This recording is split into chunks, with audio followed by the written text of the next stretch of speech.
What's up, everybody? P. Pardo here from Comic Book Users. Welcome to another episode of the show. Today we're going to do a little inside the cover and go a little bit more in depth on something I showed you the first day it came out.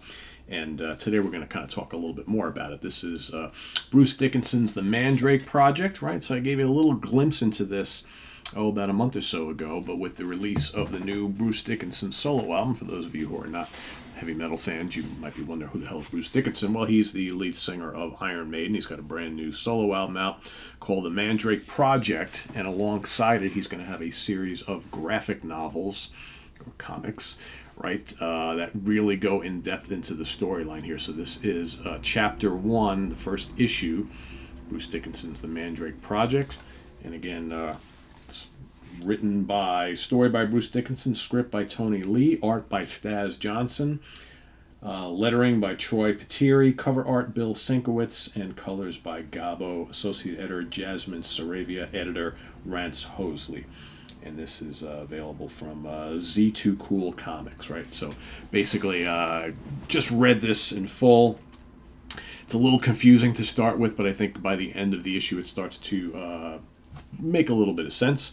Right, so basically we've got this guy named Necropolis, and as it shows up, he's kind of walking around outside a cemetery called Bun Hill Fields, right? So we don't quite know yet what his intent is on this rainy evening, but you'll notice that he's got, that one of his hands is all bandaged up, and he goes to enter into the cemetery, sees there's a lock on it, he's figure out ways that he could possibly pick or destroy the lock, but then all of a sudden he notices that it's not locked, it's open. He's just like, what in the world, why would they have this on here and not lock it, right? So he enters, he starts to see all sorts of graves, and eventually he comes upon one that is the one he's looking for. So obviously he's looking for a specific grave, right? And the storm is getting bad, he's got thunder, lightning hits a tree, right?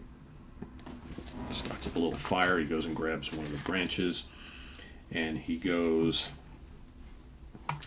and he finds the stone that he's looking for. He says to the mighty heavens, "Do your worst, I'm not scared of you," because he knows that someone is probably watching him, right? So obviously there's more going on here than we absolutely know. And then he pulls out a vial of blood in the hand that's cut. So you've got to wonder, is that maybe his blood, right? So then we go back. The power is in the blood. We go back to a scene. If you're, spoiler alert here, a little bit of nudity. Here he is with a red-headed lady indulging in some, you know what? She grabs a knife, cuts his hand, grabs the blood in the vial. The power is in the blood once again, right? We'll find out more about who that is in a minute. So here, then he goes and looks at his hand. So obviously, we know that this person and that person we just saw in the other scene, the same guy. He's got a candle lit, he's got a mirror, and we see the headstone basically says, William Blake, it's time for your part in the story, old man. Tiger, tiger, burning bright, now I set your name alight. Okay, with this bion energy, I summon you now. You will not resist me. I am your summoner. Hear my words. To the marriage of heaven and hell, of science and the dark secrets, you will converse with. And then, boom, we see all of a sudden the setting changes a little bit, right? All this rain and mud and everything. Now we see grass and fog, and things look a little bit differently. So what is actually going on here? So he's actually summoning someone, right? This little ritual he's doing here. And then summoning this William Blake person, and boom, there he is. Who summons me from my grave? I said, who summons me? Wait, are you William Blake? I'll be honest, you're not what I expected, because I am his shade, the spirit of he, across the river, if you will. Why have you summoned me? By what right? By the power of science, by the power of the bion, by the power of the very meat of the human soul, I summon you. Ha, another Newton trying to measure the infinite, always the ratio, the cause, the effect. You are not the first, but nor I suppose the last. But you cannot deny me, can you? Answer me, spirit of the dead. Ah, that I cannot. So, mortal, what is it you want? I seek my brother. He is in hell, and he calls to me. I can access to the akashic record to restore his soul to earth. Ah, the akashic record. You mean this. So this Necropolis guy is looking for his brother, William Blake. He summons this person, so what does he call him? His shade. right?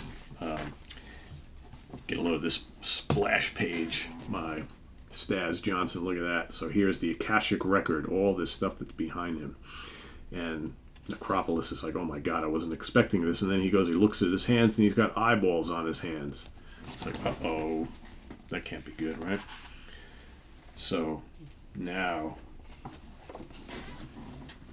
did he get more than he bargained for? The stars above are all my eyes, every one, the memories of a human soul staring back at me, a karmic record of all that was and all shall ever be.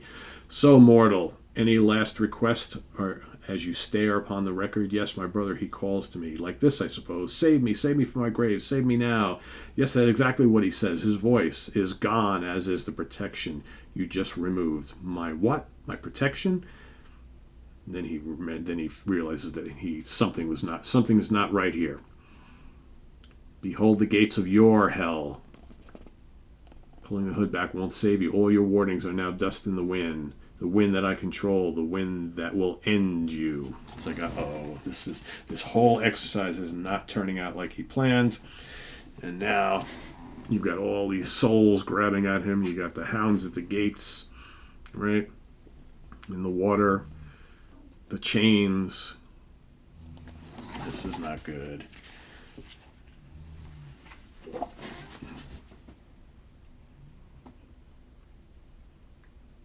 Then all of a sudden you hear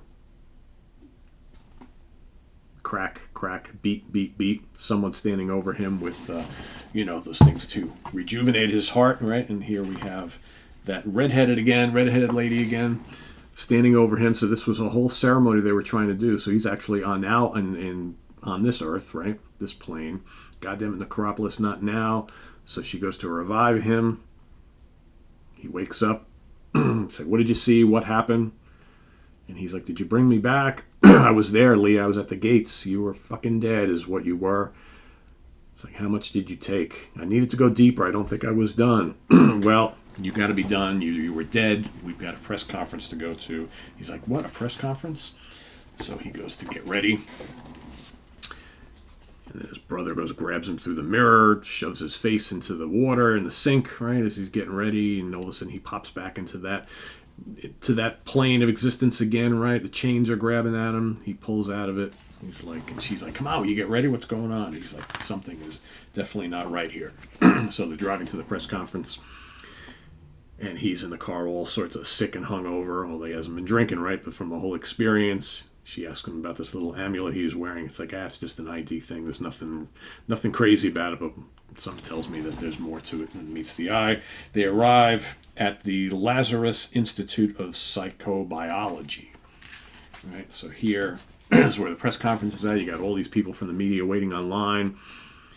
So Leah and Necropolis walk in, trying to be a little incognito, right? There's going to be Senator Kelly's there, as well as the head of the institute, Professor Lazarus of the Lazarus Institute. So he starts going and talking about, thank you all for coming. Good afternoon. Most of you are wondering why you are here, why we've summoned you here. And he's going to tell you. So he talks about this newfound experiment that is allowing science to prove that souls do exist and that we can now preserve souls after death. So everybody's kind of like, yeah, all right, whatever. So then all of a sudden, Necropolis looks at his hand. He says, it's burning, but he takes off the bandage, and it's completely healed, even though the cut that Leah made to draw the blood was just like within a week. Shouldn't be healed yet.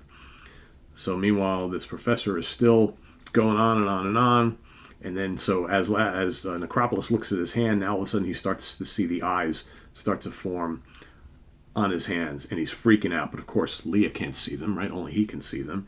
And meanwhile, while all this is going on, he's creating a commotion in the back of the room. And Professor Lazarus notices that this is going on, and he basically points to him. Everybody in the media is basically saying, you're talking more like a wizard than a scientist. And he goes, and he keeps saying, we've done this, we've looked at this. And they're like, Professor Lazarus, several times during this conference you've said we when discussing your findings, but can you tell us who else is involved here? Of course I can tell you. Better that I can show you. If I am the wizard, as you say, I suppose I have to have a sorcerer's apprentice, right? And I do, and he's standing right over there. What does he point to? He points to Necropolis. And, of course, she's like, oh, boy. What's going on now? It's like, oh, we saw you earlier, so you work here, right? What's your name? How have you helped Professor Lazarus in the experiments?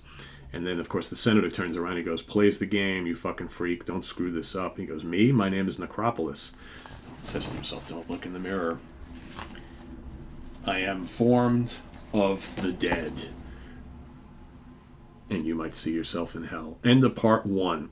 So now, the plot thickens, right?